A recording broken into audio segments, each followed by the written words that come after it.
Hello guys, welcome to my channel.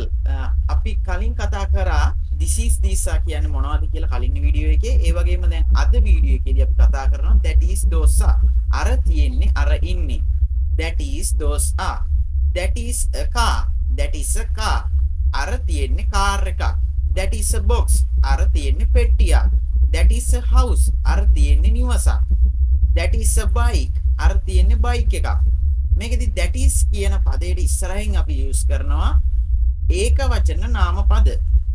those are cars. those are cars. those are කියන්නේ අර තියෙන්නේ අර ඉන්නෙම තමයි. නමුත් ඒ පදයට ඉස්සරහින් අපි යූස් කරන්නේ නාම පදයේ බහුවචන ස්වරූපය.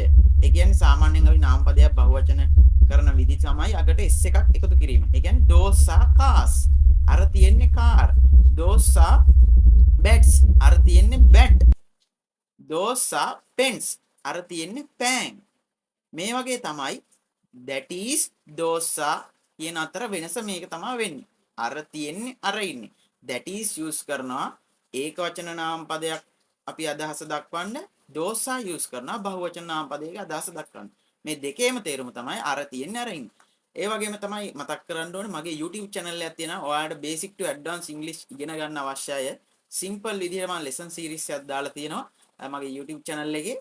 ඒක බලන්න මම bio එකේ දාලා තියෙන උඩ link එක. ඔයාලා channel එක click කරලා ගිහිල්ලා බලන්න. හොඳයි නම් subscribe කරලා bell icon එක click කරලා තියාගන්න. එහෙනම් ජය වේවා.